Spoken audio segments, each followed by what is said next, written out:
आजमगढ़। इतना सोच करके ही आदमी सहर जाएगा कि यदि कोई मजदूर मजदूरी करके अपना और अपने परिवार का पेट पाल रहा हो और अचानक उसे चोट लग जाए जिससे उसके हाथ काटने की नौबत आ जाए तो ऐसे में उस परिवार का क्या होगा।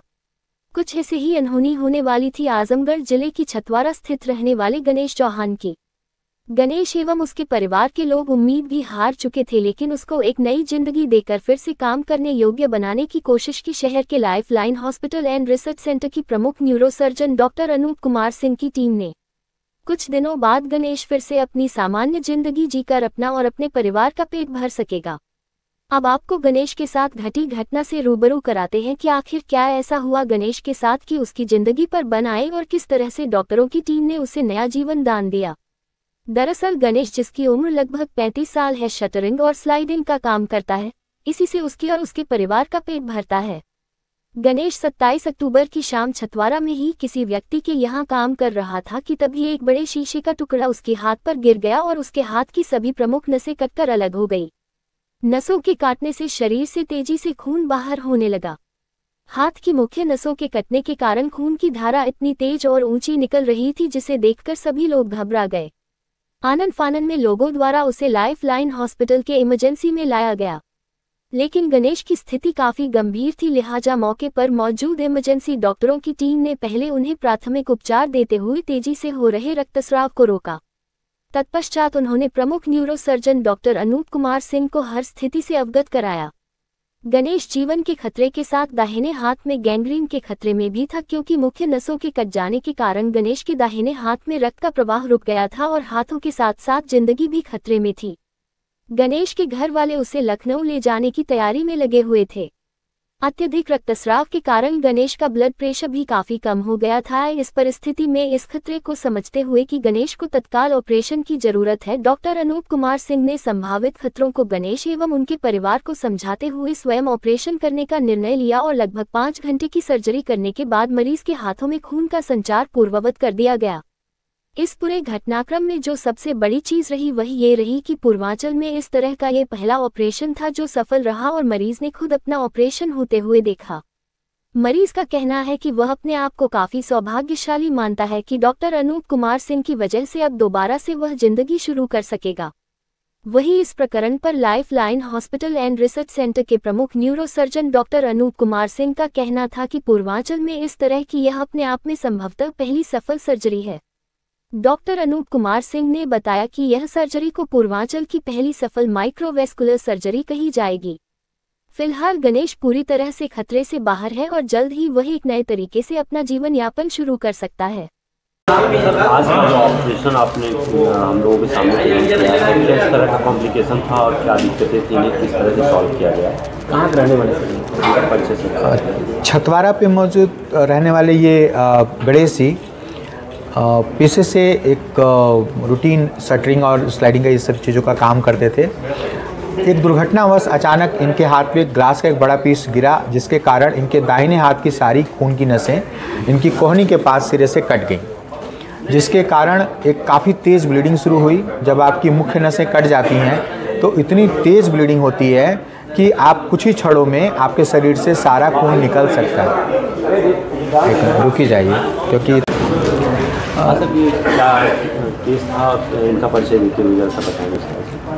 छतवारा निवासी हमारे साथ गणेश जी जो हमारे पेशेंट थे, इनका आज से 6 दिन पहले एक दुर्घटनावश, चूँकि ये शटरिंग स्लाइडिंग इस तरीके का प्लम्बिंग का काम करते हैं बाई पेशे से, तो एक दुर्घटनावश अचानक इनके हाथ पे एक बड़ा शीशे का टुकड़ा, एक शार्प टुकड़ा गिरा, जिसके कारण कोहनी के पास से पूरा हाथ सिरे से कट गया। हड्डियां तो इंटैक्ट थी, लेकिन उसके साथ सारा सॉफ्ट टिश्यू कट जाने से और उसमें सारी जो मुख्य खून की नसें थीं उसके कट जाने से अचानक बहुत तेज़ रक्तस्राव पूरे हाथ से शुरू हो गया। और चूँकि एक मोटी खून की नसें कटी थीं तो ये रक्तस्राव इतना तेज़ था जो कि आपको अगर इसको तुरंत नियंत्रित नहीं किया जाता तो ये जीवन के लिए भी खतरनाक होने वाला था। परिवार के लोगों ने यहाँ से छतवारा ज़्यादा दूर नहीं है तो इन्हें बहुत तेज़ी से उन्हें लेकर के यहाँ पे आए और इनको तुरंत इमरजेंसी से माइनॉरिटी में शिफ्ट करके पहला काम तो किया हम लोगों ने इनकी ब्लीडिंग को रोका। हमारे इमरजेंसी में जो मौजूद हमारे डॉक्टर से तुरंत ब्लीडिंग को रोका और उसके बाद उन्होंने मुझे सूचित किया और फिर हमने परिवार के लोगों से बात करके, क्योंकि ब्लीडिंग तो रुक गई थी लेकिन ब्लीडिंग रुकने के साथ अब पूरे हाथ में, दाहिने हाथ में, फोरआर्म और हैंड में इनके खून का संचार भी रुक गया था। और अगर ये परिस्थिति रहती तो 6 घंटे में हाथ में गैंग्रीन स्टार्ट हो जाता और उसके बाद फिर इनका जीवन बचाने के लिए फिर हाथ को भी काटना पड़ जाता। तो एक सबसे बड़ा चैलेंज जीवन बचाना था और साथ में जीवन के साथ साथ जीवन को जीने योग्य बनाना था, क्योंकि एक व्यक्ति के लिए उसका दाहिना हाथ कितना महत्वपूर्ण है आप समझ सकते हैं। खैर, इनको फिर हम लोगों ने बहुत तत्परता से रात के 11:30 बजे ही चोट के मैक्सिमम 1 से 1.5 घंटे बाद ही इनको ओटी टेबल पे ले लिया था और अगले 5 घंटे एक बहुत हाई एंड माइक्रोवेस्कुलर एनास्टोमोसिस की सर्जरी की गई। सारी खून की नसों को जोड़ा गया और हाथ में खून का संचार वापस सुनिश्चित किया गया। हाथ में जब खून का प्रवाह वापस रिस्टोर हो गया तो फिर हम लोग अगले जो ओवरनाइट एक सर्जरी चली थी जिसमें सवेरे के लगभग 5 बज गए हम लोगों को रात 11 बजे से लेकर के, तो इस तरीके से 5 ओवरनाइट की सर्जरी में हम लोगों ने इनके हाथ को वापस बचाने में सफलता पाई और अगले 5 दिन में अब इनका हाथ भी पूरी तरह ठीक है। इस ऑपरेशन के क्योंकि काफ़ी जटिल और बहुत स्किलफुल ऑपरेशन होता है ये, कुछ समस्याएं ऑपरेशन के बाद भी खून का प्रवाह रुकने के कारण हाथ में आती हैं, लेकिन ईश्वर की कृपा से इनको किसी तरीके की कोई समस्या नहीं आई। इनका हाथ पूरी तरीके से सुरक्षित रहा और आज 6ठा दिन है और ये पूरी तरह स्वस्थ होकर के अपने हाथ के साथ वापस घर जाने को तैयार है। सर, आमतौर पर जब बड़ी इस तरह की दिक्कतें आती हैं तो आदमी सरकारी हॉस्पिटल में भागता है। कितना खर्चा हुआ जो आदमी ये लगे कि उसको नहीं हम जा सकते हैं और वहन कर सकते हैं, मान लीजिए इस वैल्यू तो कुछ भी हो सकती है, तो इसमें कितना खर्च आएगा इनके लिए?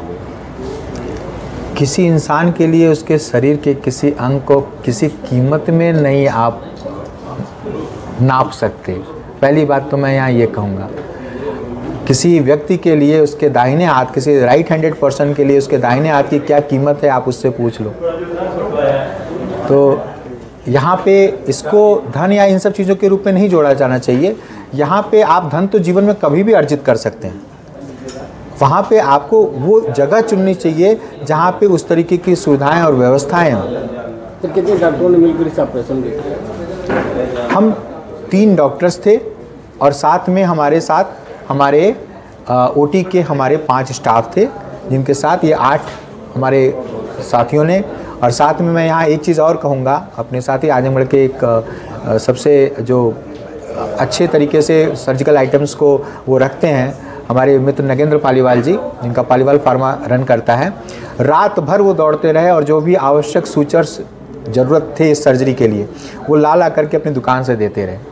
तो मैं उनका आभारी हूँ, क्योंकि इस सर्जरी में वो सर्जिकल टीम के हिस्सा नहीं थे, लेकिन सर्जरी से बाहर रहते हुए उन्होंने ऑपरेशन से संबंधित जो भी इम्पॉर्टेंट सूचर मटेरियल थे और सारी चीज़ें थी उसकी उपलब्धता तुरंत वो सुनिश्चित करते रहे ताकि हम लोग का ऑपरेशन निर्बाध तरीके से चल सका। कितना कॉम्प्लिकेटेड था सर उस समय जब आए ये, तो कैसा लग रहा था, क्या कितना बचाया जा सकता है? देखिए, रिस्क तो पूरे थे और हमने गणेश जी से भी बात की, हमने परिवार के सदस्यों से भी बात की कि अगर हम सफल नहीं होते हैं तो संभवतः हाथ में गैंग्रीन हो जाएगा और हाथ वैसे भी चला जाएगा। और दूसरी बात जो थी वो तो ये तो तय ही थी कि अगर हम प्रयास नहीं करेंगे तो ऐसा होना ही होना है, तो हमें प्रयास करना चाहिए, बाकी ईश्वर तय करेंगे। और परिवार के और गणेश जी के सहमत के साथ, क्योंकि हम लोगों के पास कोई ऑप्शन नहीं था इसके अलावा कि हम कोशिश करें, और हमने कोशिश की और ईश्वर ने सहयोग किया। संभवतः माइक्रोवेस्कुलर एनास्टोमोसिस सर्जरी आमतौर पे पूर्वांचल में नहीं होती, तो संभवतः ये शायद पूर्वांचल की पहली सर्जरी होगी। आप क्या काम करते हैं, कैसे करना है? स्लाइडिंग का काम हो रहा था, लेबर का काम करते हैं। वो जो है कि गिलास जो है ऊपर लेके चढ़ रहे थे स्टूल पर से, भी स्टूल फ्लिक्स है, उसके लिए जो है कि गिरे, बस हाथ पे जो है कि गिलास बड़ा वाला वो गिर गया, तो उससे जो है कि नसें कट गई और उसको पकड़ करके तुरंत जो है कि लेके आए यहाँ पर। तो यहाँ जो है कि तुरंत ब्लड रोका गया। ब्लड रोकने के बाद डॉक्टर साहब को बुलाया गया, फिर आए डॉक्टर साहब, फिर देखें, परिवार से भी अपने से बात किए, बोलो परिवार वाले भी खुश हुए कि चलो ठीक है, वहाँ जाएंगे तब भी, यहाँ जाएंगे तब भी बात एक ही है, इससे अच्छा है कि वहाँ जाने से पहले यहीं देख लेते हैं। यहाँ जो है कि ऑपरेशन हुआ 5 साढ़े 5 घंटा जो भी हुआ होगा, उन्होंने जब तक ऑपरेशन हुआ तब तक पूरा होशो हवास में अपना ऑपरेशन कैसे कैसे हो रहा था हमने पूरा देखा। अब आप बेहतर महसूस कर रहे हैं? आज आपका डिस्चार्ज आज अभी तो कोई हमें दिक्कत नहीं महसूस हो रही है इस समय। तो आप इसके काम पे लौट जाएंगे, 1-1.5 महीना लगेगा? हाँ, 1-1.5 महीने सर बता रहे हैं कि 1-1.5 महीने में फिर काम पे लौट जाएंगे। कैसा महसूस कर रहे हैं डॉक्टर साहब? तो अभी तो महसूस ये हो रहा है कि हाथ हिल रहा है, सब कुछ हो रहा है, तो हम कर लेंगे। हमें तो ये लग रहा है कि अब हम कर लेंगे। मनो सब कुछ अगर सही है, अभी मुट्ठी भी बन रही है पूरा, ये भी नहीं कि आधा बन रही, थोड़ा दिक्कत है, पूरी बन रही है। इसके लिए एहसास है कि हाथ भी हिल रहा है, पूरा नीचे ऊपर हो रहा है, तो हमें ये लग रहा है कि हम कर लेंगे। डॉक्टर साहब क्या कहना चाहेंगे? हाँ, क्या कहना चाहेंगे डॉक्टर साहब को लाइफलाइन पर जितना सक्सेसफुल ऑपरेशन? और मैं कहना चाहता हूँ कि अगर कोई दिक्कत होगी तो किसी को होगी तो पहले दिखा लेना यहाँ पर।